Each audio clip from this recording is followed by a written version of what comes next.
فاعوذ باللہ من الشیطان الرجیم بسم اللہ الرحمن الرحیم قال اللہ تعالی فی الکتاب الحکیم ان اللہ لا یغیر ما بقوم حتی یغیروا ما بانفسہم۔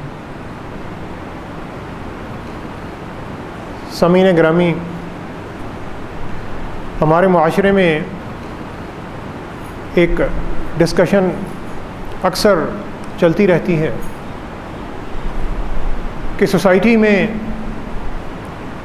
سسٹم کو ٹھیک ہونا چاہیے، نظام کو ٹھیک ہونا چاہیے یا لوگوں کو ٹھیک ہونا چاہیے۔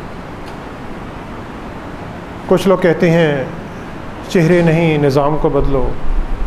کچھ لوگ کہتے ہیں کہ یہ وہی لوگ ہیں جو مختلف طرح طرح سے شکلیں بدل کر ہمارے سامنے آتے ہیں، اور یہ پھر ایک گفتگو کا سلسلہ جو ہے لامتناہی سلسلہ چلتا رہتا ہے۔ اصل جواب اس کا اگر ڈھونڈا جائے تو اصل جواب تو یہ ہے کہ لوگوں کو بھی صحیح ہونا چاہیے اور سسٹم کو بھی، نظام کو بھی صحیح ہونا چاہیے۔ پھر یہ سوال پیدا ہوتا ہے کہ پہلے کون سی چیز ٹھیک ہو؟ نظام ٹھیک ہو، سسٹم ٹھیک ہو یا لوگ ٹھیک ہو؟ کچھ لوگ کہتے ہیں کہ اچھے لوگوں کے بغیر نظام نہیں صحیح ہو سکتا، اور کچھ لوگ کہتے ہیں کہ اگر نظام اچھا نہیں ہے تو اچھے لوگ پیدا نہیں ہو سکتے، اوپر نہیں آ سکتے، ترقی نہیں کر سکتے۔ مرغی انڈا آئے، مرغی پہلے آئے یا انڈا پہلے آئے؟ انڈا خراب ہوگا تو مرغی خراب ہوگی، مرغی خراب ہوگی تو انڈا خراب ہوگا۔ ایک یہ بھی دلیل دی جاتی ہے نظام کے حق میں، سسٹم کے حق میں، کہ ہم دیکھتے ہیں کہ جب یہاں سے کچھ لوگ باہر جاتے ہیں مغربی ممالک میں، وہ ممالک میں کہ جو بڑے منظم ہیں، آرگنائزڈ ہیں، ترقی یافتہ ملک ہیں، ان ممالک میں جب لوگ یہاں سے جاتے ہیں تو وہی لوگ جو یہاں پر قطار بھی نہیں بناتے، منظم ٹریفک کی پابندی بھی نہیں کرتے، کسی ڈسپلن کے پابند بھی نہیں ہیں، گند بھی پھینکتے ہیں، تھوک بھی پھینکتے ہیں، یہاں پر وہ ساری حرکتیں کرتے ہیں، لیکن جب وہ باہر جاتے ہیں تو وہ بڑے آرگنائز ہو جاتے ہیں، قطاروں میں کھڑے ہوتے ہیں، گند بھی نہیں پھینکتے، اونچی آواز میں بات بھی نہیں کرتے، گاڑی کا ہارن بھی نہیں بجاتے، ہمسائے کا بھی خیال رکھتے ہیں،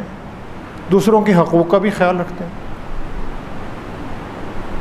وہ یہاں سے ایک برے سسٹم سے نکل کر ایک اچھے سسٹم میں جاتے ہیں تو وہ پھر اس سسٹم کی پابندی کرنا شروع کر دیتے ہیں، اس لیے کہ وہاں پر اگر کوئی شخص تھوک بھی پھینکتا ہے تو اسے جرمانہ ہوتا ہے۔ بہت سارے ممالک میں آپ چنگم چبا کر باہر پھینکیں تو $500 آپ کو جرمانہ ہوتا ہے۔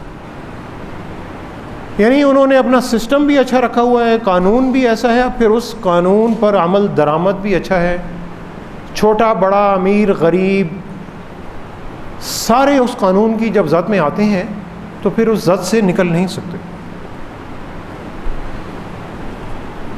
لیکن سامعین گرامی، سوچنے کی بات یہ ہے کہ جو سسٹم ہے ان کا، یہ کس نے بنایا ہوا ہے؟ ان کا سسٹم بھی ہمارے جیسے لوگوں نے ہی بنایا ہوا، اور پھر ہمارے جیسے ہی لوگ اس سسٹم کو چلاتے ہیں، اس سسٹم پر عمل درآمد کرتے ہیں، اس قانون کی جو عمل درآمد ہے اس کو یقینی بناتے ہیں، اور پھر اس میں ساتھ ساتھ بہتری بھی لاتے ہیں۔ کتاب اللہ کی طرف چلتے ہیں کہ اللہ تعالیٰ کے جو ماہر خلاق ہیں، جنہوں نے صرف ہمیں ہی نہیں پوری اس کائنات کو تخلیق کیا ہے، وہ کیا کہتے ہیں؟ ہم میں سے جن لوگوں نے مینجمنٹ پڑھی ہے، MBA کیا ہوا ہے، BBA کیا ہوا ہے، انہوں نے ضرور یونیورسٹیز میں، کالجز میں ایک بڑا مشہور مصنف امریکہ میں گزرا ہے، پیٹر ڈرکر، جس کو مینجمنٹ کا بڑا گرو کہا جاتا ہے۔ اس نے کئی کتابیں لکھی ہیں، اور دنیا کی جتنی ٹاپ کلاس یونیورسٹیز ہیں، ہارورڈ، آکسفورڈ، ٹوکیو میں، لنڈن میں، پاکستان کی بہت ساری یونیورسٹیوں میں اس کی کتابیں پڑھائی جاتی ہیں۔ اس نے اپنی کتاب میں لکھا کہ ایک شخص نے، ایک اسٹوڈنٹ نے میرے سے سوال کیا کہ دین کا، مذہب کا اور مینجمنٹ کا آپس میں کیا تعلق ہے؟ پیٹر ڈرکر کہتا ہے کہ میں کوئی راس العقیدہ عیسائی نہیں ہوں، لیکن میں یہ سمجھتا ہوں کہ مذہب کا، دین کا اور مینجمنٹ کا آپس میں بہت گہرا تعلق ہے، اس لیے کہ جو مینجمنٹ کا سبجیکٹ ہے وہ بے جان چیزوں کی مینجمنٹ کے بارے میں کچھ نہیں کہتا۔ یعنی یہ جو ڈیسک ہے، اگر میں اس کو یہاں سے اٹھا کر یہاں رکھ دوں تو یہ مینجمنٹ نہیں ہے۔ اس مسجد کا جو انٹیریئر ڈیزائن ہے، اس کو میں اگر چینج کر دوں تو یہ مینجمنٹ نہیں ہے۔ بے جان چیزوں کو ادھر سے ادھر کرنا، عمارتوں کو ڈیزائن کرنا، سڑکیں بنانا، یہ مینجمنٹ نہیں ہے۔ میڈیکل کے اسٹوڈنٹس جو ہیں وہ جب میڈیکل کالجز میں جاتے ہیں تو انہیں ایمرجنسی میں شعبہ حادثات میں ڈیل کرنے کا ایک کورس پڑھایا جاتا ہے، اور اس میں انہیں پڑھایا جاتا ہے کہ جب ہاسپٹل میں ایمرجنسی آتی ہے، کوئی ایکسیڈنٹ کے مریض آ رہے ہیں، تو ڈیڈ باڈیز بھی آ رہی ہیں، پیشنٹس بھی ہیں، زخمی بھی ہیں، اور شعبہ حادثات میں ہر طرف آہو پکار ہے، تو ڈاکٹر کیا کرے؟ وہ ڈاکٹر کو سکھاتے ہیں کہ یار جو ڈیڈ باڈیز آ رہی ہیں ان کو بھول جاؤ، ان کو ہاتھ بھی نہ لگاؤ، ان کی طرف دیکھو بھی، کیونکہ وہ تو گزر چکے ہیں، ان کو آپ کچھ نہیں کر سکتے، ان کا تو آپ پوسٹ مارٹم ہی کر سکتے ہیں بعد میں۔ آپ نے سب سے پہلے زخمیوں کو ٹریٹ کرنا ہے۔ یعنی جو مینجمنٹ ہے وہ جاندار لوگوں کے ساتھ ہے اور انسانوں کے ساتھ ہے۔ اگر میں کسی انسانوں سے کوئی کام لے رہا ہوں اور اگر کوئی انسان میرے سے کوئی کام لے رہا ہے تو اس کو مینجمنٹ کہتے ہیں۔ تو پیٹر ڈرکر کہتا ہے کہ مینجمنٹ کا ماسٹر ہونے کے لیے انسان کی جو خصوصیات ہیں، اس کی جو تخلیق ہے، اس کی جو عادات ہیں، اس کو سمجھنا بڑا ضروری ہے۔ اور وہ کہتا ہے کہ میں سمجھتا ہوں، میرا یقین ہے کہ انسان کی خصوصیات، انسان کی نفسیات اور انسان کی عادات کو خدا سے بہتر انداز میں کوئی دنیا کی طاقت ایکسپلین نہیں کر سکتی۔ یعنی وہ ہستی کہ جو ایک ماہر ڈیزائنر ہیں، انجینئر ہیں، جنہوں نے ہم سب کو تخلیق کیا ہے، اگر وہ ہمیں انسان کے بارے میں کوئی چیز بتائیں گے تو اس سے بہتر چیز کوئی دنیا کی طاقت ہمیں، کوئی بڑے سے بڑا عالم ہمیں نہیں بتا سکتا۔ سورہ رعد کی جو آیت میں نے آپ کے سامنے تلاوت کی،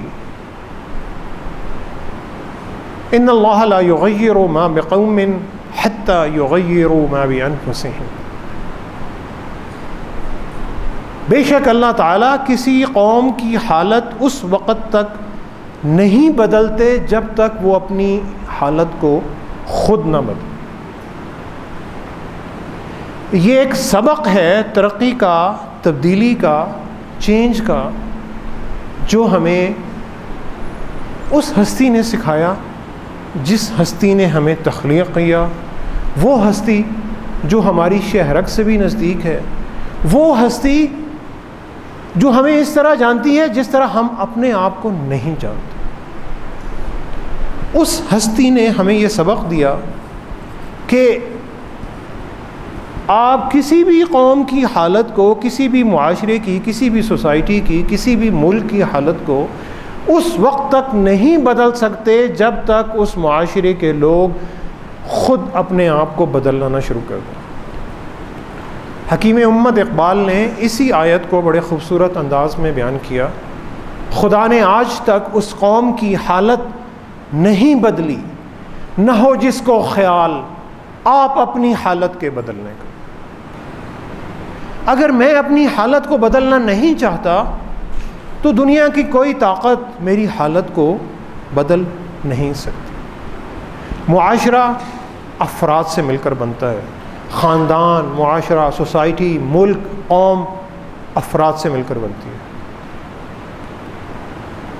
جب ہم میں سے ہر فرد انفرادی طور پر اپنے آپ کو تبدیل کرنا شروع کر دے، اپنے آپ کو بہتر بنانا شروع کر دے، تو یقین جانیے معاشرے میں ایک ایسی تبدیلی آ سکتی ہے جو بڑی دیر پا ہوگی، جس کے لیے کسی انقلاب کی ضرورت نہیں، کسی نعرے کی ضرورت نہیں، کسی ریولوشن کی ضرورت نہیں، خون بہانے کی ضرورت نہیں، فساد کرنے کی ضرورت نہیں۔ اور اسی تبدیلی کا عملی نمونہ ہمیں پیارے نبی صلی اللہ علیہ وسلم نے اپنی ذات مبارکہ میں کر کے دکھایا۔ ہم لوگ کہتے ہیں کہ پیارے نبی صلی اللہ علیہ وسلم نے نبوت جو ان کو 40 سال کی عمر میں عطا ہوئی اور پھر ان کی وفات 63 سال کی عمر میں ہوئی، اس 23 سال کے عرصے میں ایک انقلاب برپا کر دیا، یہ بات صحیح ہے۔ لیکن پیارے نبی کا اخلاق اور کردار بہت ہی چھوٹی عمر سے مکہ کے لوگوں نے نوٹس کرنا شروع کر دیا تھا۔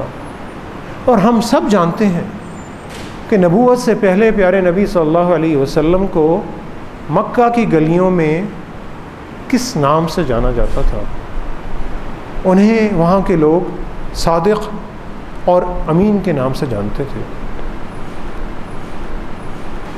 اور اسی لیے اقبال نے کہا تھا کہ افراد کے ہاتھوں میں ہے، افراد کے ہاتھوں میں ہے اقوام کی تقدیر، ہر فرد ہے ملت کے مقدر کا ستارہ۔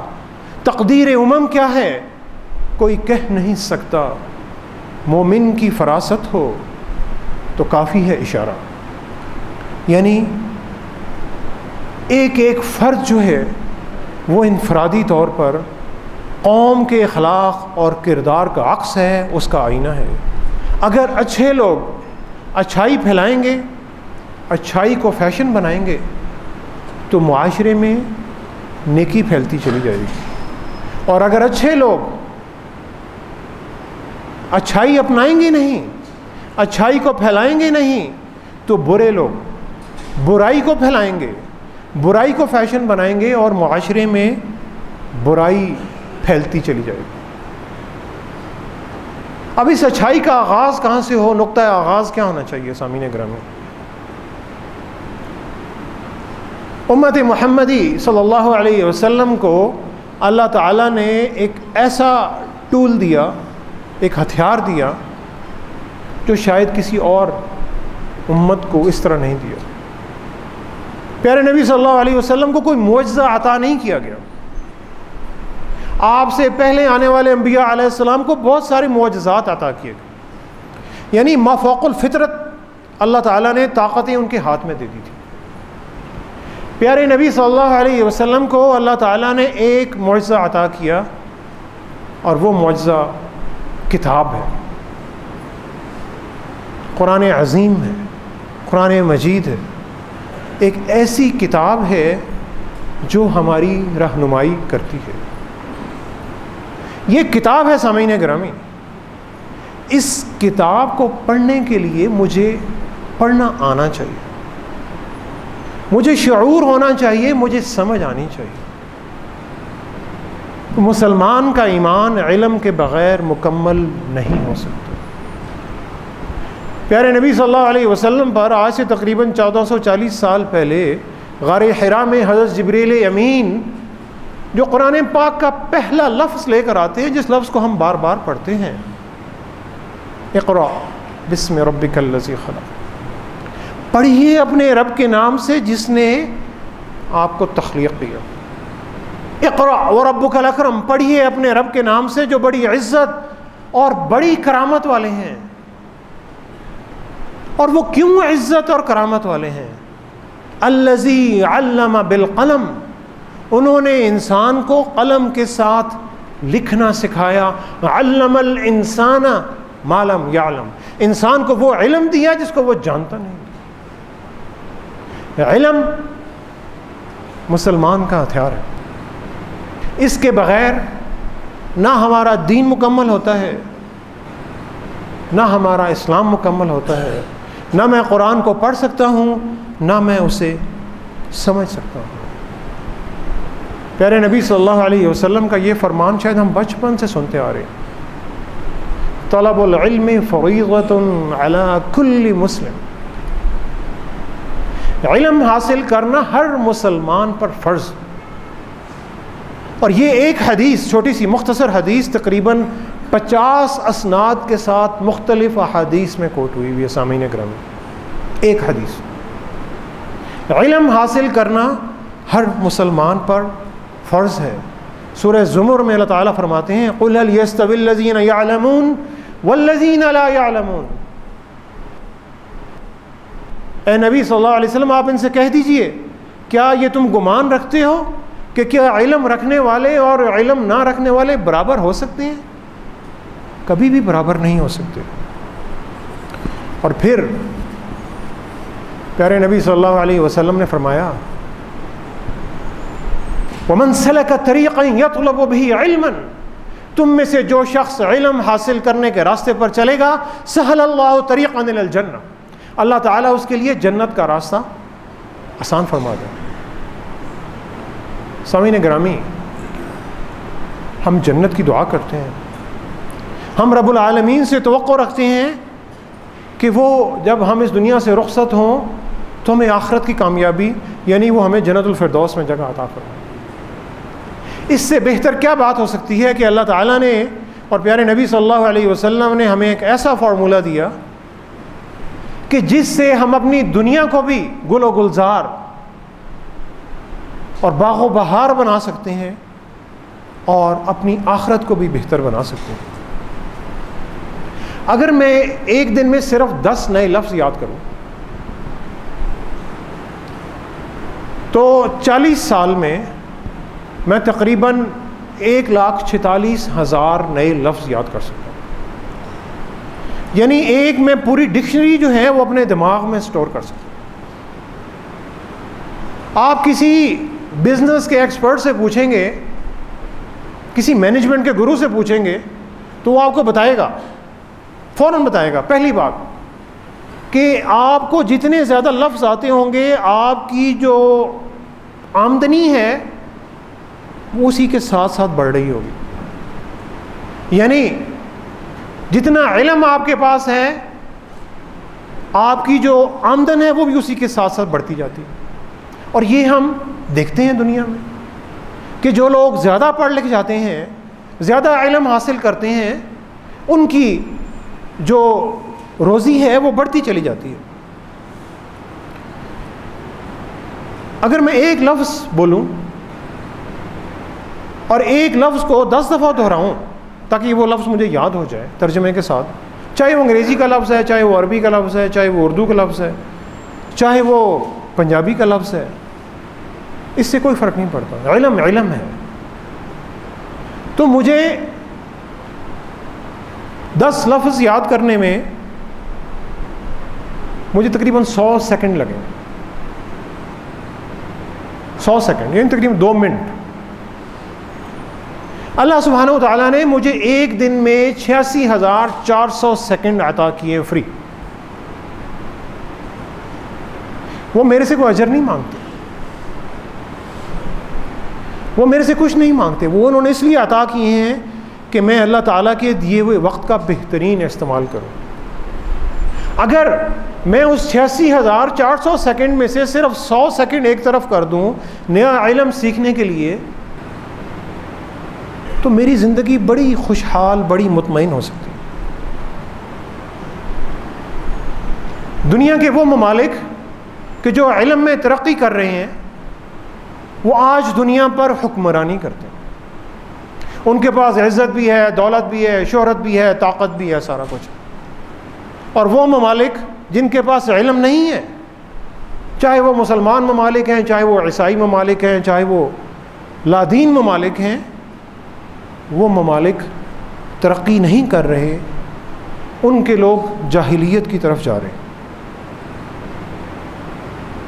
ہمیں یہ دیکھنا ہے انفرادی طور پر کہ کیا میں پیارے نبی صلی اللہ علیہ وسلم کے بتائے ہوئے فرمان کے مطابق اپنی زندگی کا علم بڑھانے کی کوشش کر رہا ہوں. رب زدنی علما، یہ بھی ہم دعا مانگتے ہیں کہ اللہ آپ میرا علم بڑھا دیجیے. کیا میں اس دعا پر عمل بھی کرتا ہوں؟ سامعین اکرامی، کچھ دن پہلے مجھے انڈیا جانے کا اتفاق ہوا. نیو دہلی میں گیا. وہاں پر بہت سارے تاریخی مقامات ہیں.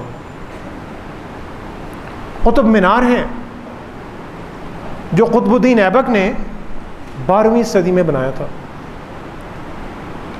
240 فٹ اونچا مینار، یہ دنیا میں آج بھی ایک عجوبہ ہے. اینٹوں کا بنایا ہوا اتنا اونچا مینار دنیا میں آج کہیں بھی موجود نہیں. دنیا کے کونے کونے سے لوگ آتے ہیں قطب مینار کو دیکھنے. قطب مینار ہی کے احاطے میں ایک مسجد ہے جو قطب الدین ایبک نے بنائی تھی. اس کا نام اس وقت قطب الدین ایبک نے مسجد قوت اسلام رکھا. وہ مسجد ویران پڑی. اس مسجد میں ٹورسٹ جاتے ہیں، جوتوں سمیت جاتے ہیں اور تصویریں بناتے ہیں، نکل جاتے ہیں. وہاں پر حضرت امام ضامن جو کہ ایک بڑے مشہور بزرگ گزرے ہیں 12ویں صدی میں 13ویں صدی میں، ان کا مقبرہ ہے.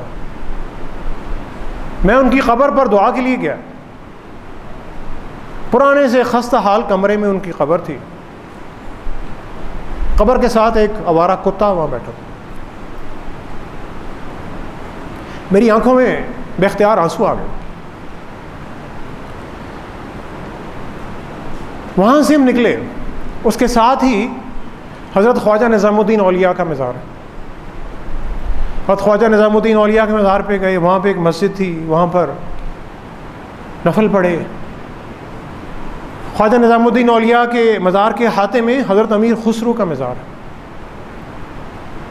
جو کہ حضرت خواجہ نظام الدین اولیاء کے ایک مریدین میں سے تھے اور فارسی اور اردو کے ایک بڑے مشہور صوفی شاعر گزرے ہیں.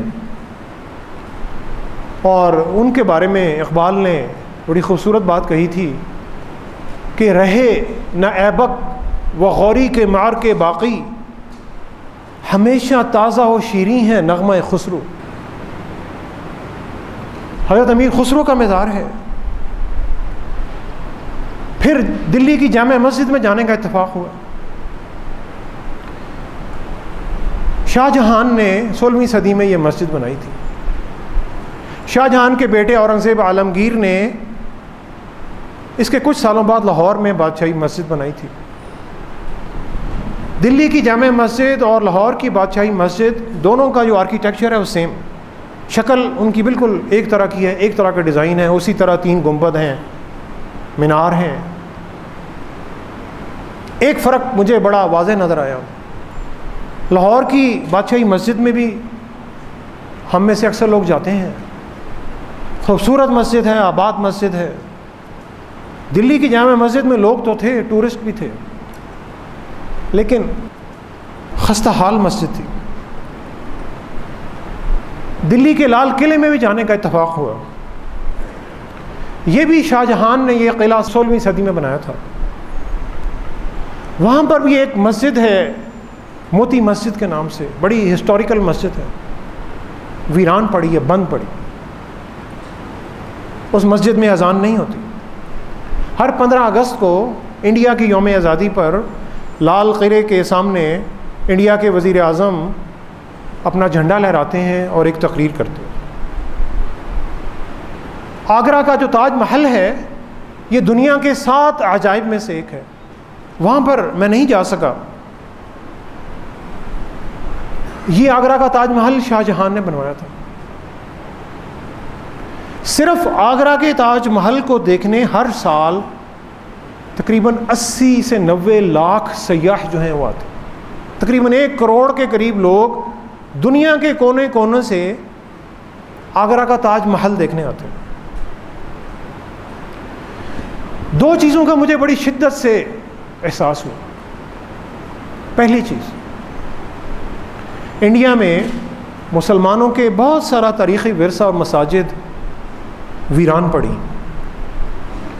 مسلمانوں کے علاقے پسماندہ ہیں. حضرت خواجہ نظام الدین اولیاء کے مزار کے آس پاس کا جو علاقہ ہے وہ سارے مسلمان رہتے ہیں، بالکل غریب علاقہ ہے۔ جامع مسجد دلی کے جو آس پاس کا علاقہ ہے وہاں پر وہ بھی غربت ہے، جیسے وہاں پر آٹو پارٹس کی کباڑیوں کی دکانیں، غربت نظر آتی ہے۔ وہاں پر جو ہندوؤں کے علاقے ہیں وہ بڑے ڈیولپڈ ہیں، ماڈرن ہیں۔ یعنی مسلمان انڈیا میں 20% ہونے کے باوجود غربت، پسماندگی اور ذلت کی زندگی گزار رہے ہیں۔ خود انڈیا کے لیڈرز کہتے ہیں کہ ہندوستان میں گائے کی عزت تو محفوظ ہے، لیکن مسلمانوں کی اور دلتوں کی، نیچی ذات کے ہندوؤں کی عزت محفوظ نہیں ہے۔